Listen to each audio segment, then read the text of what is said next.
네, 서울 성북을 출신 기동민입니다. 후보자 현안에 대해서 거침없이 말씀 주셨고 말씀하고 계시는데요.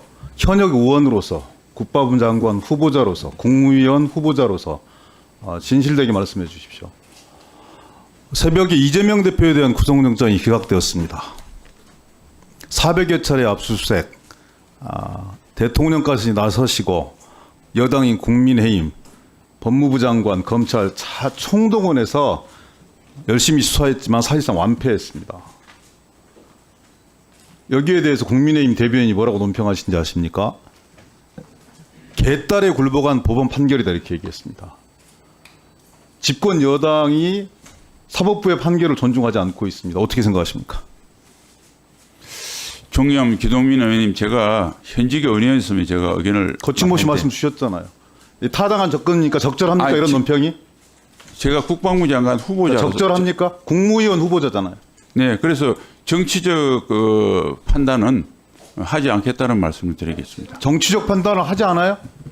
아니 이 사안에 대해서 이렇게 집권 여당의 대변인이 사법부의 엄정한 판결에 대해서 판단에 대해서 개딸에 불급한 법원 판결이다 이런 부분들에 대해 판단이 없어요? 적절합니까? 저는 그거에 대해서는 평가하지 않겠습니다. 다른 부분들에 대해서는 많이 평가하시죠. 그건 과거에 한번 여쭤보겠습니다. 예. 박심환 씨와 6437기 동기죠. 네, 그렇습니다. 친합니까? 친합니다. 지금도 만납니까? 네. 결혼식 때 함진아비 말 역할까지 하셨나요? 예, 그렇습니다. 대단히 친한 거네요. 그 전까지는 안 친했는데 말씀을 드리면 그러면 누나회 멤버이시기도 하십니까? 누나회라고 하는 것은 존재하지 않는 없습니까? 예, 그냥 만드는 완전한 소설입니까? 가짜 뉴스입니다. 근데 왜 이런 얘기가 나왔겠어요? 뭐 그 나온 이유는 37기에 중장이 8명이 진급을 했죠. 그렇습니다. 대장이 3명이나 나오셨죠.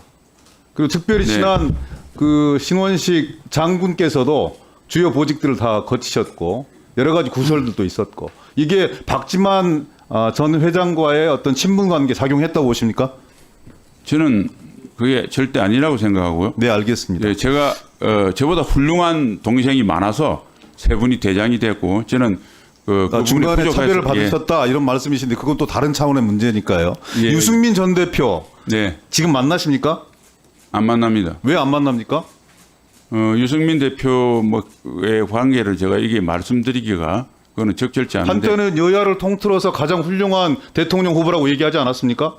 네, 그 뒤로 그때 그 처음에는 그렇게 판단했는데 최근 1, 2년간 저하고 정치적 생각이 좀 다르다고 생각을 해서. 아니 유승민 대표의 그 안보특별위원장도 하셨고, 이게 이 정책본부장까지 이렇게 진행하시면서 한때는 여야를 통틀어서 가장 훌륭한 대통령 후보다 이렇게 말씀을 주셨는데 지금은 유승민 대표가 잘 안 나가서 잘 못 나가서 안 만나시는 거예요? 세간에서 보기에는 그렇게 오해할 수도 있지 않겠습니까?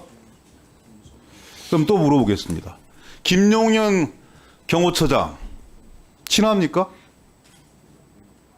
이분 네, 64 친합니다. 38기죠. 네, 친한 후배입니다. 그리고 합참 작전본부장도 하셨죠. 네, 제 후임자로 했습니다. 그다음에 후보자 후임자로 수방사령관도 하셨죠. 네, 그렇습니다. 세간에 의하면 이분의 추천에 의해서 국방부 장관 후보자가 되었다 이렇게 얘기가 나오던데요. 사실입니까?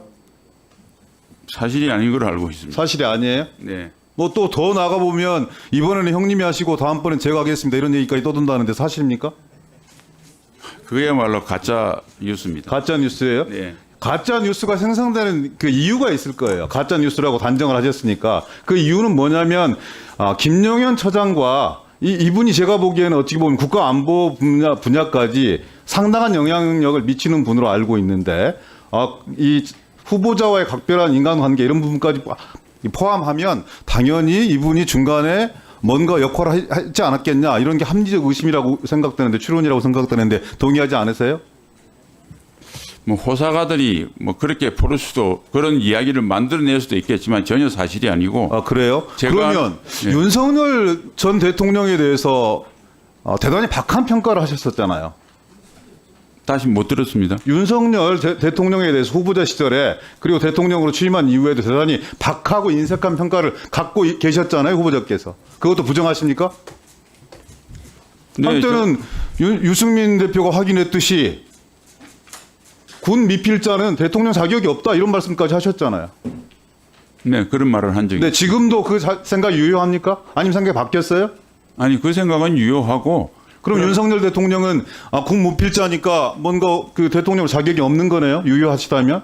아니 그것만 볼 수 없고. 그런데 그럼에도 불구하고 윤석열 대통령이 자신을 대통령으로 인정하지 않는 듯한 그런 발언을 했는데도 불구하고 국방부 장관 후보자로 낙점을 했다.